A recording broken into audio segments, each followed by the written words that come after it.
Hello everyone, this is Megha. Welcome back to my channel. So आज की video में हम क्लास 8 के लिए chapter 8 algebraic expressions and identities को कंटिन्यू करेंगे और इसकी थर्ड एक्सरसाइज का क्वेश्चन नंबर 5 स्टार्ट करेंगे। So let's start. Question number 5, obtain the product of. देखिए 5 पार्ट है, हर एक पार्ट में आपको किसी में 3 किसी में 4 टर्म्स दिए हुए हैं। हमें क्या करना है, इनका प्रोडक्ट निकालना है, मतलब इन सबको मल्टीप्लाई करके एक फाइनल आंसर निकालना है। सो पार्ट 1 से स्टार्ट करते हैं सॉल्व करना। पार्ट 1 में जो हमारे पास टर्म्स हैं, 3 term X Y, Y Z and Z X, हमें निकालना है इनका प्रोडक्ट। तो प्रोडक्ट का मतलब हो गया कि तीनों के तीनों टर्म्स को आप लिखिए और बीच में मल्टीप्लाई का साइन लगा दीजिए तीनों के बीच में, ठीक है। अब देखो सिंपल, अगर आपने पहले की वीडियोस देखी हैं तो आपको ये बिल्कुल सिंपल लगेगा, क्योंकि इस टाइप के मल्टीप्लाई करने में आपको बहुत बार सिखा चुकी हूँ, ठीक है। पहले के क्वेश्चंस लगभग सेम ऐसे ही चले हैं। तो देखिए सबसे पहले इसमें वेरिएबल देखो कितनी हैं। देखो 3 टाइप के वेरिएबल्स हैं यहाँ। वेरिएबल मतलब अल्फाबेट्स। तो 3 वेरिएबल हैं यहाँ, एक है एक्स, ये देखिए, दूसरा है वाई और तीसरा है जेड। हमें क्या करना है, मल्टीप्लाई करना है। तो हम क्या करेंगे, लाइन से एक एक वेरिएबल लिखते जाएंगे और देखते जाएंगे कि उसकी कितनी पावर टोटल यहाँ बन रही है। अब देखिए हमें पता है, हमने ये पढ़ा है एक्सपोनेंट वाले चैप्टर में कि जब बेस सेम होती हैं तो उन और मल्टीप्लाई में होती हैं तो उनकी जो पावर होती है वो ऐड हो जाती है।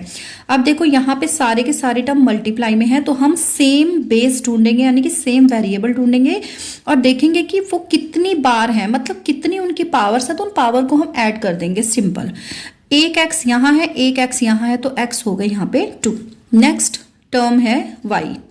y की भी देखिए कितनी पावर हो जाएगी, 1 यहाँ 1 यहाँ, यानी कि y भी कितने आ गए 2। अब लास्ट आपके पास क्या बचा, z की भी 2 ही पावर है, 1 यहाँ 1 यहाँ, तो इसकी पावर कितनी आ गई 2, यानी कि x square Y square Z square के आ गया हमारा आंसर। देखिए पार्ट 2 में हमारे पास जो 3 टर्म्स हैं, सबसे पहले उन तीनों को क्या करेंगे, लाइन से मल्टीप्लाई का साइन डाल के लिख देंगे, a multiply minus A square. अब क्योंकि ये 2 साइन एक साथ आ गए हैं ना, तो इसको हम ब्रैकेट में क्लोज कर देते हैं। और तीसरा क्या था, a क्यूब। अब देखिए इन तीनों टर्म्स की मल्टीप्लाई करने के लिए सबसे पहले हम करेंगे साइन की मल्टीप्लाई। साइन की मल्टीप्लाई करने के लिए ये पॉजिटिव है, ये नेगेटिव है, तो मैं पहले ना 2 की मल्टीप्लाई कर देती हूँ ताकि आप कंफ्यूज ना हो, ठीक है। तो प्लस माइनस, यानी कि आंसर क्या आ गया माइनस में। अब a की पावर कितनी आ जाएगी, देखिए क्योंकि यहाँ भी वेरिएबल है यहाँ भी a है, तो 1 + 2 कितने हो गई 3। एक और मल्टीप्लाई में हमारे पास बचा a क्यूब। अब देखिए ये माइनस ये प्लस, तो आंसर क्या आ जाएगा माइनस में। माइनस प्लस आंसर में आता है माइनस जब मल्टीप्लाई की जाती है। और a की टोटल पावर कितनी हो जाएगी, 3 + 3 कितने हो गए 6। नेक्स्ट पार्ट करते हैं, पार्ट 3। यहाँ हमारे पास आ चुके हैं 4 टर्म। कोई बात नहीं, 4 क्या 40 आ जाए, कोई दिक्कत नहीं है, नॉर्मल अपनी मल्टीप्लाई करते जाएंगे, ठीक है। तो ये आगे 2 × 4y × 8y square and multiplied by 16y cube. अब देखो यहाँ साइन का कोई मल्टीप्लाई करने का इशू नहीं है, क्योंकि यहाँ पे सारे के सारे पॉजिटिव टर्म है ना। तो हम क्या करेंगे, सबसे पहले 2 पेयर्स को मल्टीप्लाई कर लेंगे, है ना। 2 पेयर्स को करेंगे ना तो वो ईजिली हम कंफ्यूज नहीं होंगे। तो सबसे पहले नंबर्स की मल्टीप्लाई कर दो, 2 4 जो यहाँ कितना आ गया 8, और वेरिएबल क्या है, सिर्फ यहाँ y है, इस वाले में वेरिएबल नहीं है, यानी कि सिंगल y, मल्टीप्लाइड बाय 16 और 8 की मल्टीप्लाई कर दीजिए, तो 16 8 जा कितना होता है 128।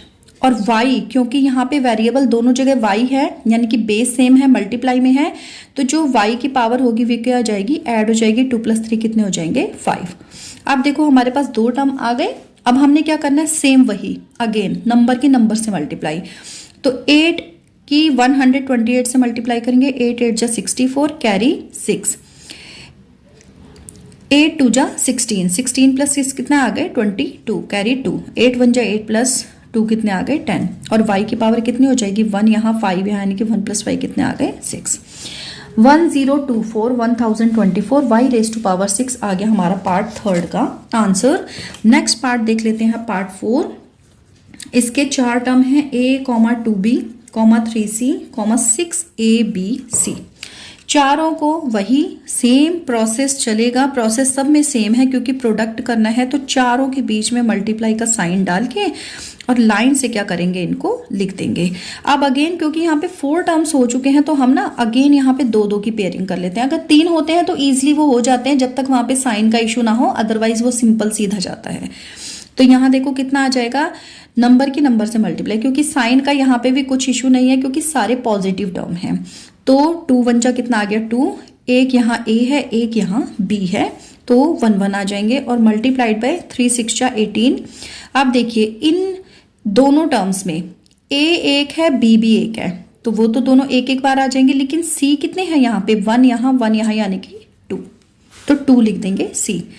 अब 2 टर्म्स बचे, 18 2 जा कितना होता है 36, ए की पावर टोटल कितनी हो जाएगी, काउंट कीजिए, 1 यहाँ कितने आ गए 2, बी भी 1 यहाँ है 1 यहाँ है यानी कि बी भी 2 आ जाएंगे, और सी तो 2 ऑलरेडी यहीं पे है, यहाँ सी है नहीं तो सी कितने आ जाएंगे 2 आ जाएंगे।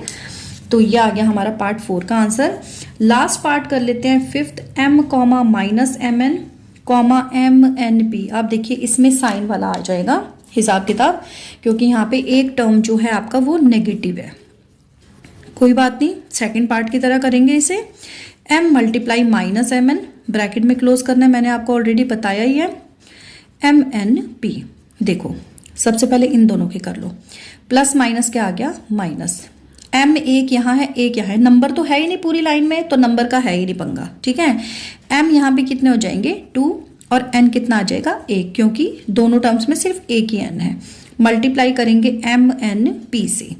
अब देखो माइनस प्लस आंसर क्या आ गया माइनस में, m कितने हो जाएंगे, m हो जाएंगे 3, 2 यहाँ 1 यहाँ, n कितने हो जाएंगे 2, 1 यहाँ 1 यहाँ, और p क्या आ जाएगा अकेला, क्योंकि p का कोई भी यहाँ पे पेयर नहीं है। सो आंसर आ गया -m³ n² p। और इसके साथ ही ये क्वेश्चन भी आपका हो गया कंप्लीट। सो मिलते हैं नेक्स्ट वीडियो में विद नेक्स्ट क्वेश्चन। आपको आज की वीडियो कैसी लगी कमेंट करके जरूर बताइएगा। So stay connected for next video, till then take care, bye bye.